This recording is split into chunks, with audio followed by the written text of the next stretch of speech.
from that is still hurting him, and he's angry. But a devotee learns to put those things aside. So what if my kid kicked me in the shin? That's part of being a father. It's part of being, a human being. No problem. So he's peaceful. And then somebody banks into him, and the person says, he looks at him, and he's wondering if there's going to be a fight. And the man says, no problem. I bang into people all the time. You banged into me. Have a great day. Oh, okay, you too. Bye-bye. No fight. No punching. No guns. No scissors. No, doesn't happen. Because that's what living a peaceful, loving, kind life is. If there are any questions or any doubts or any uncertainties, now would be the time to ask them so that prasadam can be served shortly. And any of us? Yes, Prabhuji. Maharaj, you mentioned about, first of all, thank you very much for coming and giving us your association. It was a lot of wisdom that you shared, and we really look forward to your association more and more. You mentioned in the talk of your in the class about Maharaj Bharat, like how he had this small seed of desire of parenthood, like he wanted to, he still hadn't overcome that desire of, fondling, the pleasures derived from, nurturing and taking care of little children. Yeah. So, and you mentioned that this was in the form of a seed, like it wasn't even like fructified. Exactly. And I'm just and it wasn't like, fried. It wasn't fried. That it needed to be fried, and then he would have been. Go ahead. So in the course of like our life, like I can say, like there may be so many seeds that I don't even know if they exist. And, sure. And so what's the recommendation that, I don't know if I'll able to get over, and so can you please? Yeah, so the question really is, I probably also have similar seeds, like I have my own new daughter, right? You have new son. New son. So you're feeling the pleasures of, and you'll watch him grow up, and he's talking lisping tones. Hey, Daddy, and then you'll hear him say, hickory dickory dock, the mouse went up the clock, and all that kind of stuff. So you become enamored. But you have to realize he's really not your daughter. He's not your son. He belongs to Krishna. What are you then? His caretaker for Krishna. So, but you need to remind yourself of that every day. I am caretaker. I don't own him, although there are legal obligations that I have to take care of him and help his growth. Otherwise, he will be taking away from me. So I will do that as a loving service to Krishna.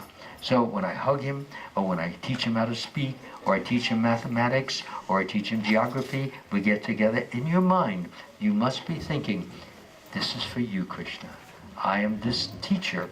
I'm really not, I'm apparently his parent, but one day I will leave him. So I will no longer be a parent. I will be moving on either to the eternal world, where I may be what they call it's an imaginary parent. You're not a real parent, but you take the position of that for the rasa that you may have. Or you may just have to come back to the material world again, you see. Ideally, you should not come back. So those seeds will get fried. How will they get fried? The more love you have, the more attachment you have. For example, you doing, let's say, you're dressing your deities and so forth. So you have a certain amount of love. 3 years from now, you have much more. You're looking at it, you're touching the deity, you're feeling such great happiness to be able to do this, because there's so many millions of people, billions, who will never do this. So you're relishing that Krishna has given you such an incredible opportunity, and so that's more love. And then as your love continues, for love for Krishna, Krishna prema, as it grows, those seeds which are there gradually are, first of all, they'll be revealed to you that you do have those attachments. And then Krishna will show you directly how you will overcome those particular attachments. Once you know them, you can deal with them. But King Bharat never knew that he even had them. And even when he saw that he had them, he didn't even want to deal with them. It was too much fun, too much pleasure, too much joyfulness. So he just let it go. He was incapable of destroying those seeds which were now manifest. So that's why these talks that we hear tonight and other devotees. I should mention, I was going to say one other thing about H.H.Amal. I forgot what it was. Yeah, okay. Anyway. It was when you met him in New Dwarka, and you said, said what was that? Oh, it was a little funny situation. As some of you know, and I'm going to end with, as you can see in the back, there's a table there, and many of my CDs of my audiobooks are on the table, and there's at least 22 different audiobooks there, and you can. I don't sell those discs, by the way, because computers are not sold with C drives anymore. If you want, you have to have an external drive, and nobody wants to do that. And most people, especially Krishna.com, everything is done by download now. It's so simple.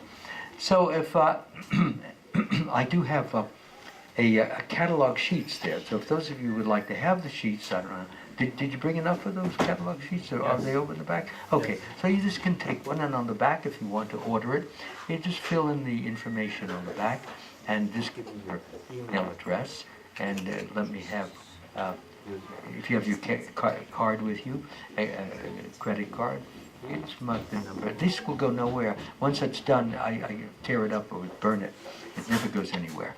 That way you can purchase it, and probably either tomorrow or or even on Monday or Tuesday, I'll be able to download it right into your computer, and you'll have many people, they buy these USBs, so I don't even bring the USBs, because if I bring a batch of USBs at the customs, they're going to say, what are you going to do with this? I said, well, I'm going to give them as gifts. 40 gifts? I said, well, I'm a speaker.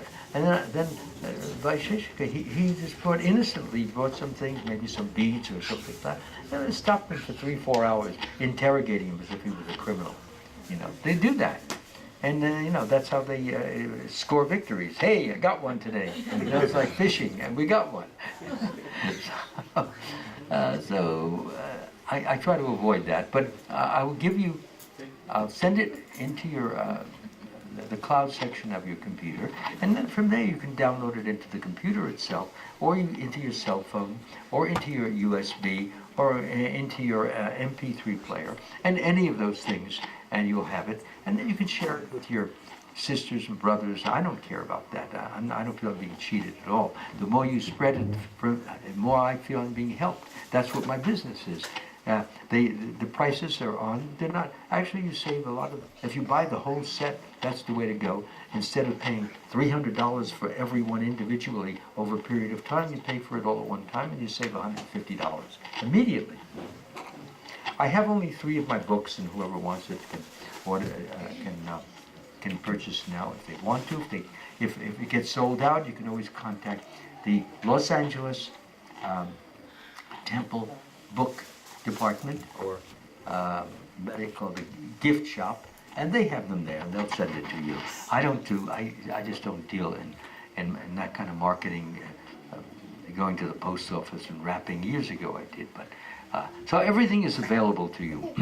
One other thing, really important, one of the titles on that catalog is called Spiritual Stories. There are 27 different spiritual stories. They all have been on radio. They've proven themselves to be very effective. People have listened. They've all listened to them in Utah, Spanish Fork, Utah.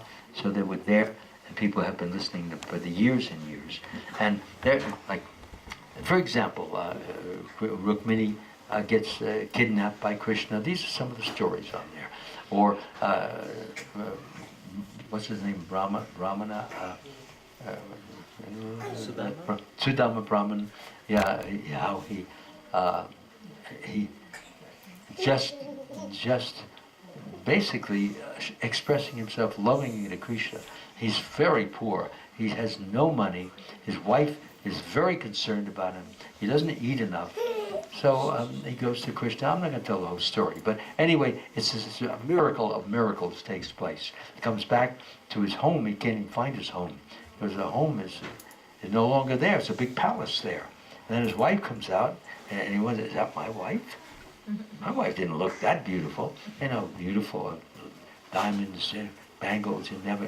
And servants all over the place, swans in the pond. It was a total transformation. Although he asked for nothing. He didn't want anything from Krishna. He was just happy to meet him, talk with him, get his embraces, and then he didn't even want to give the offering. He had an offering, what they call puffed rice, chipped rice. So he had it. He kept it under here. He says, no, Krishna, how can I offer him something, his paltry rice like this? So Krishna, what do you got there? So he said, well, nothing. It's not. Come on, let me go see what you got. They grabbed it, and he said, oh, you brought something for me. Well, you're worthy of something better than this. Now let's see how good it is.